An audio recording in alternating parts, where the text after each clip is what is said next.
c'est-à-dire bu demee Tivaouane li muy joxe enveloppe bu demee Ndiassane kenn mënu ko xam parce que secret boobu du mu ci dugg tey mun na dem seeti Samuel nekk kilifa diine pour may dugg ci tarixa yi jox ko 1 million seet si yaa Moussa kilifa diine la jox ko 500 000 kooku lu foog est-ce que loolu war na feeñ du feeñ fenn kenn du ko tracé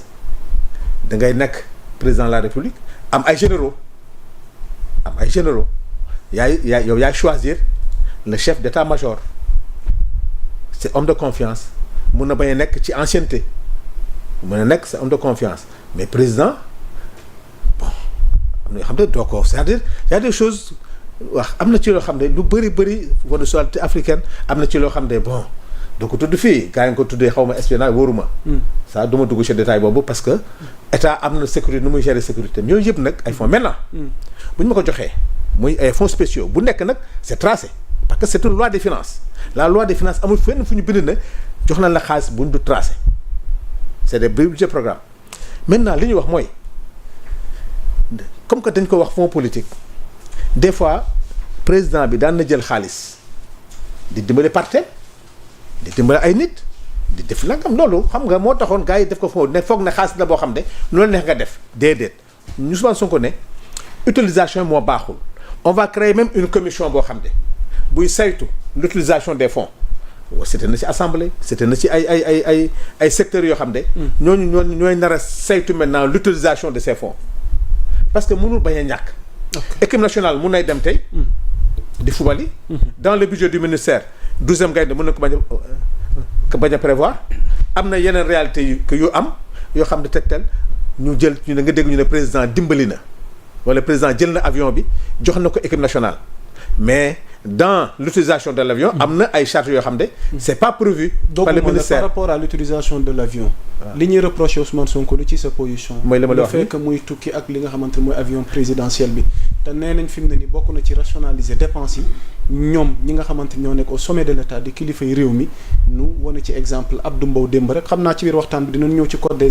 code général nouveau code wàllu impôt bi Abdou Mbow interpellé na fàttali ko fonds politique yo mais fàttali ko tamit tukki yi nga xamante ni ñu ngi koy tukki ak train de vie de l'État tey jii nii nit ñuy dundee te nit ñi gis ko te ku xool balaa ñuy jël nguur ak tey bi ñu jëlee nguur ni seen dund soppee ko alors tey balaa ñuy laaj kenn sacrifice est-ce que waroon njëkkee ci ñoom ma terminer foofu ak yow. vite fait mais c'est-à-dire avion présidentiel xam nga maa wax président. waaw am na suñu mag ñoo xam ne danaa la football dafa araam ñu ne yéen a ngi jël ay milliards di ko def ci football te ñun ñi nga xam ne ay footballeur nañu. sportif su état bi génnul milliards jox ko équipe nationale war a voyager ñu jël avion présidentiel jox ko ñoom ñu kontaan. te loolu am na ñoo xam ne ay kaf la ay fo la te état nga dugal ay milliards te dañuy kontaan gis nga nit. appareil bi dafa am lu muy jëriñ pour l'économie du pays muy sport muy culture tey bu caaxaan jeexee tukki président pour que premier ministre yëpp ci yi mu dem am na ay accords yu ba signé nga ñax ko bañ ko wax bañ ko da nga koy nangu bu mujj bi mu dem nii tey le fait de sensibiliser la diaspora pour que ñu dugg dans l'investissement au Sénégal loolu yëpp pour bañ a dugg trop dans les détails c'est-à-dire du opposition pour opposition mais toog ci réew te beneen affaire aussi mais sécurité ci la bokk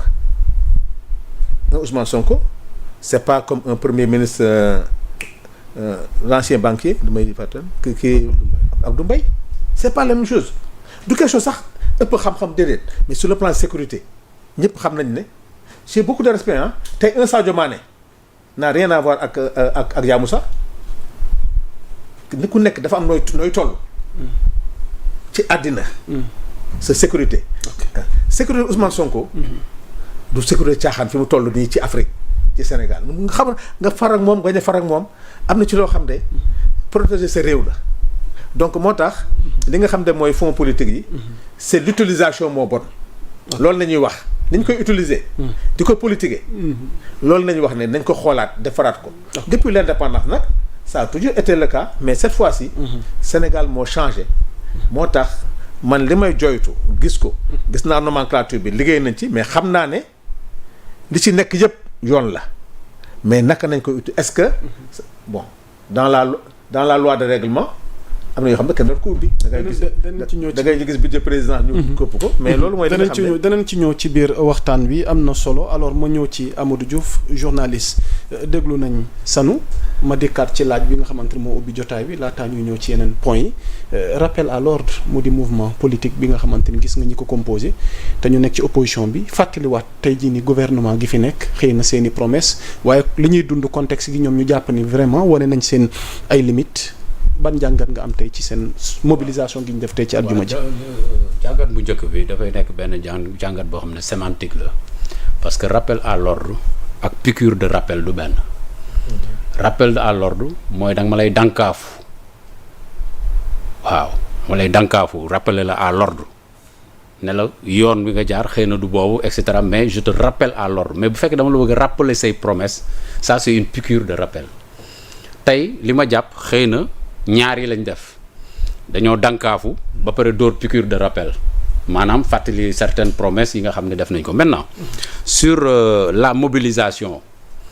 nit ñi mobiliser wuyu si nañ leen am na nit ñu bari ñu fa nekkoon donc muy loo xam ne c'est la respiration démocratique du Sénégal man loolu laa ko jàppee parce que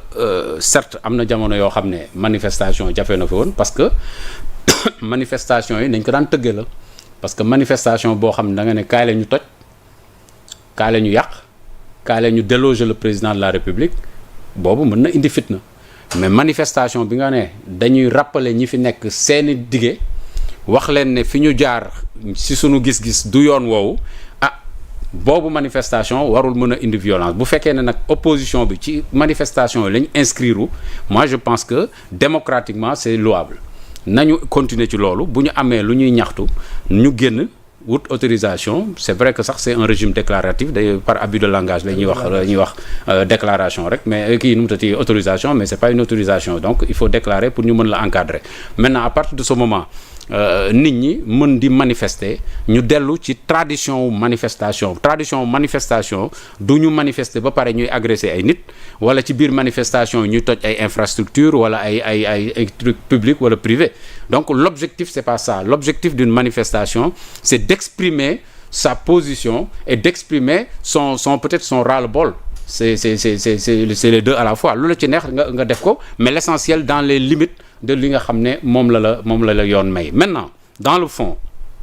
par rapport ak li nga xam ne ñoom moom la ñuy rappeler nguur gi fi nekk ne leen yéen a ñu digoon ne fonds politique comme dafa araam da ngeen koy di boobu dinaa ci ñëw tuuti parce que xam nga par abus de langage la ñuy wax fonds politique par abus de langage mais on sait qu'il y a eu des fonds de secret, il y a les fonds de calamité, il y a fonds de ceci, il y a beaucoup de tiroirs. Affaire oui, le problème c'est placé à l'utilisation discrétionnaire de ki nga xam ne mooy président wala premier ministre wala président assemblée nationale. ñoom ñooy xool ni ñu koy kii parce que nag ñoom ñu ngi doon susciter te même président Diomaye Faye relevé na ko temps fan yi yu génn ne dañ koy budgétiser li nga xam ne mooy aide biy dem ci famille religieuse yi ça c'est une idée dangereuse. Comment ça? Ah non il faut pas aller dans ce sens-là loolu du lu ñuy budgétiser honorable Sanu bi muy joxe exemple dafa ne nga dem ci kër yaa Moussa chef religieux jox ko temps jëm ke kenn du xam lañ jox sa morom boo ko budgétiser est-ce que Tivaouane dana d'accord Touba ëppale ko est-ce que waa Bois Sacré danañ d'accord waa Ndiassane ëppale leen ah non il faudra mettre tout le monde sur le même pied parce que da nga ko budgétiser donc nan ngay defee répartition bi à l'époque j'avais fait un article j'ai dit la répartition moo nar a nekk le récif le blocage la répartition donc bu ñu dugg ci ay budgétiser parce que dafa am loo xam ne jagleel nañ ko président certes ñoom ba ñuy def c'est vrai que on a toujours expliqué non bëgg ko waxee nii la ko bëggoon waxee ba muy wax fonds arabe dafa ne ni nga koy utiliser et tout ça mais l'un dans l'autre xam nga li am ba des mooy les fonds là qui sont alloués au président de la République au premier ministre au président de l'Assemblée nationale c'est dans une utilisation discrétionnaire ñoom ñooy xool nu ñu koy utiliser ñooy juger ils ne demandent l'avis de personne c'est vrai que c'est tracé mais ñoom ils ne demandent l'avis de personne dañuy xool fan moo ko war a def bu donc gàmm bu amee màggal am enveloppe ba président di yëkkati di ko jagleel këru diine yooyu mais moom mooy apprécier ne nii laa leen bëgg a jàppale par rapport ak sollicitation yi et cetera donc mu xool lan moo yello lan lañ yelloo. le débat se situe à leur rappeler leur position. voilà ñoom dañ ne woon dañ koy dindi c'était une réalité. mais aujourd'hui l'opposition leur rappelle. très bien seen position par rapport ak seen projet. voilà par rapport à ces fonds là. voilà ñoom seen position moo doon dañ koy dindi. ils l'ont toujours dit clairement les fonds politiques yemuñu ci dafa aram on les supprime. les vidéos sont là on supprime les fonds politiques ñun bu ñu faloo dañuy dindi fonds politiques yi après ils ont nuancé pour dire nañ koy utiliser moo baaxul parce que benn nit nga jox ko xaalis mu ciy def lu ko neex loolu du yoon et tout ça d'ailleurs dinaa créer benn commission et cetera pour que voilà ça soit beaucoup plus collégial que benn nit di décider bon loolu yëpp débat la boo xam ne mën nañ ci ñëw mais benn la loolu rek ci rappel yi nga xam ne ñiy manifester def nañ ko parce que contexte peut-être économique bi moo tax ñu rappeler ko parce que bu ñu toogee tey bay demander les Sénégalais ñuy contribuer ci li nga xam ne mooy l'effort de guerre sax laa koy tuddee ñuy contribuer par exemple ñu ne à partir de 10 000 francs mën nga contribuer boo contribuer xaalis boobu ñu dajalee ñu jéem cee fonctionneloo li nga xam ne mooy état bi parce que y a des blocages par rapport aux grands bailleurs de fonds et cetera bon bref à partir de ce moment ñu xam ne d'accord nañu dëkk bi am na fu mu sooxe dëkk bi am na fu mu bloqué la ko bloqué la ko sooxe ñii nee nañ lii la ña ne woon ci nguur ga tamit nee nañ du loolu ça ce débat là chaque jour ñu gis ko dans la presse ku ci nekk di xëcc sa côté donc un débat de chiffres on est dans le fétichisme des chiffres bu kii waxee lii kii wax lee kay wax la le bon ce n'est pas le plus important mooy sénégalais yi dañoo am benn aspiration dafa am lu ñu leen digoon dafa am un mieux-être bu ñu leen digoon tey bu ñu demee dugalatuñ ci poche sénégalais bi xaalis ndax naan ko dañuy dugal suñu loxo sa biir poche di jël xaalis day doy waar parce que ki nga xam ne matalewul yaakaar la pour li nga xam ne mooy fa mu amoon 10 000 francs mu am fa 15 000 francs yow nga ne ko 10 000 francs bi jox ma ko tu comprends ce que je veux dire donc non, c'est pas la démarche c'est la démarche moi je loue pas la démarche. Certains ont jugé la démarche bonne dans la mesure où tey boo bëggee dimbali réew tamit am ñi tax ngay dimbali réew mais ñoom tamit dañoo am wàll ci effort bi. waaw defal ndànk. par exemple tey. defar réew tamit bokk na ci ña dëkkee réew ma. waaw ña dëkkee réew ma waaw defal ndànk defar déedéet ku nekk dans ton domaine ku nekk sa domaine ci réew. da ngay def sa liggéey. yaa ngi dégg baax li ma wax jàngalekat bi day def liggéeyam maçon bi day def liggéeyam keneen ak keneen noonu artisan bi day def liggéeyam képp ku yeewu dafay am ci looy yëngatu te la ngay yëngatu am na impôt as tuut buy dagg di dem ci keesu état mais lii contribution directe la maanaam yaa Moussa mooy dugal loxoom ci poche ne damay jàppale nguur gi or on s'attendait que nguur gi jàppale yaa Moussa c'est là où le bas blesse. mais yow émigré bi nga xam ne non attends je termine ah. appel public à l'épargne ñu lancé nga mais moom laay wax yaa ngi dégg boo jëlee par exemple la diaspora nga ne leen. da nga cee d'accord Samir. non il aura le temps de parler waaw ma ne boo jëlee diaspora ki nga xam ne xamoo gaal la jël xamoo dafa dox jaar ci désert bi xamoo nu mu def ba retrouver wu en Europe di góorgóorlu bu gisee policiers yi gàddu mbuusam daw ak ay kiyam di def marchand ambulant kooku nga ne ko kaay contribuer. waaw ministre Cheikh Diba nee na 10 000 ngay yónnee waaye ma ne boo ci jëlee fukki dërëm. ma ne déedéet aay na nag parce que fukki dërëm boobu mën na laa tere naan café mën na laa tere non loolu la wax mais 10 000 50 francs boobu mën na laa tere naan café parce que 10 000 bi mooy sa budget yaa ngi dégg ki am 1 milliard 10 000 francs du dara ci moom mais ki am 10 000 francs par mois waaw boo ci dewee 50 francs du naan café d'accord 50 francs café Touba sax jaratul 50 francs 100 francs lay jar benn café Touba par jour pendant 30 jours ñaata la du 3 000 francs tu vois non voilà donc revenons aux choses dama ne ñi nga xam ne ay émigré lañ nekk fële di xoslu ñooñu tey tal nañu joxe dépense fii commencé seen kër bañ commencé tabax ñu xool ba xam nuñ koy eggalee kooku boo ko nee jëlal ci la nga am nga dimbale ko état du Sénégal yaa ngi koy laaj loo xam ne c'est presque impossible man xam nga lan laa doon d'accord dans la diaspora mais y a des milliardaires il faut aller vers les gros portefeuilles yi nga xam ne ils sont dans la diaspora ba pare sax di investir dans d'autres pays ñooñu tey boo leen dajale woon comme ni ñuy dajalee patronat et cetera xam nga les hommes d'affaires nga dajale leen gëmloo leen ne war ngeen a mën a lebal seen réew ñooñu c'est pas un problème je suis parfaitement d'accord ñooñu jël seeni milliards def ko ci état wu Sénégal est-ce que comprendre nga état wu Sénégal defal leen ay modalités yoo xam ne de remboursement et cetera avec des taux d'intérêt mu arrangé leen ñoom ñu def ko parce que mën nañoo denc seen foofu seen milliard du leen wàññi dara du leen tere dund mais élargir assiette bi ba nga xam ne ki am 10 000 francs da nga naan ko kaay contribuer man loolu laa nanguwul parce que da ngeen woote woon parce que ne m'appelez pas ça le patriotisme économique non. patriote bon non patriotisme économique sax la ñenn di wax ne bon il faut être patriote nga participer l'idée est trivialement l'idée est concevable mais li non yow tout le temps bul di xaar waaw mais problème bi mooy sunu réew non what you can do day fekk you have to do you out to do xam nga il faut nga mën ko def est-ce que comprendre il faut nga mën ko boo ko mënul nooy def you ought to be able to do waaw da nga war a mën a def nga def mais ki mënul def nga ne ko kaay def mais day doo waar. ok ñu terminer ak Abdou Nguer bi. waaw ñoom it rappelé nañ autorités yi. pour son cas bientôt 6 mois. ba tey atteeguñu mais du kaaw Abdou Nguer rek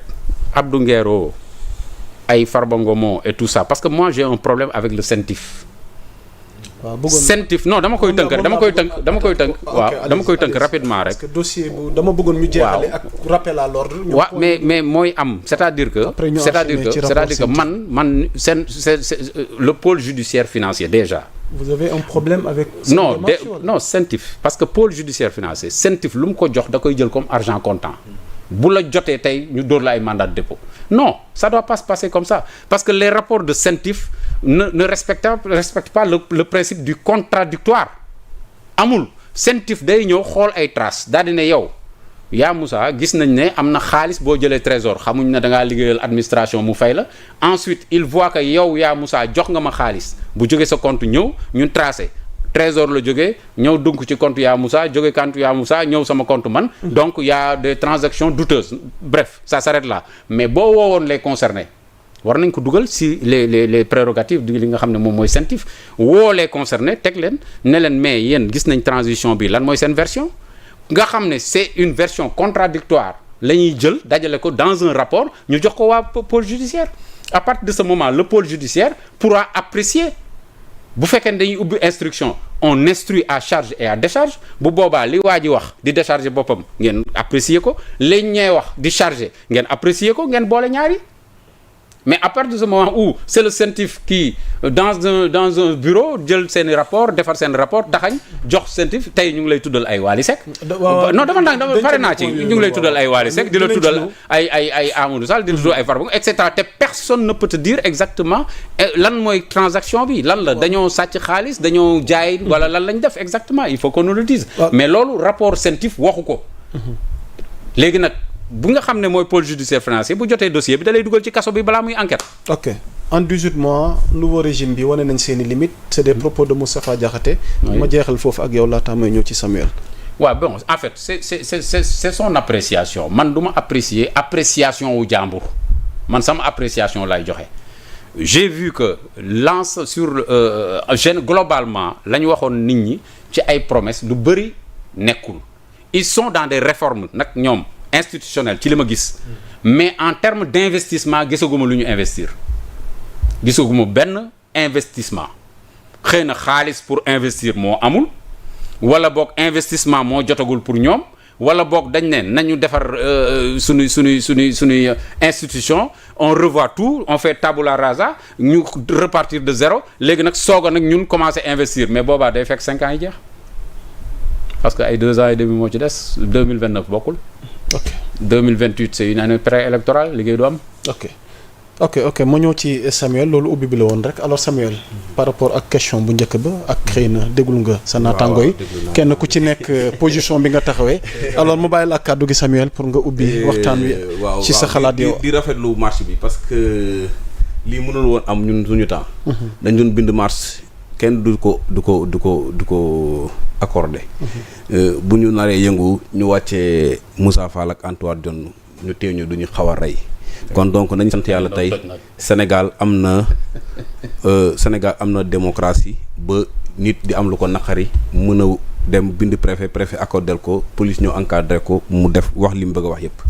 donc man jàpp naa ne loolu du woon opposition association bañ Ousmane Sonko la woon ñoo nekkoon foofu tey ci li nga xamante ni mooy marché bi te tant que ñu ngi ci logique boobu noonu li ñu bëgg ci Sénégal duñ ko am te ñun lu ñu bëgg ci Sénégal danañ ko am ndax bañ Ousmane Sonko boobu noonu ci logique boobu lañ nekkoon diggante 2014 ba 2024 sénégalais jël réew mi waxuma lañ jox Ousmane Sonko na jox leen ko Bassirou Diomaye Faye ñu jox ko Bassirou Diomaye Faye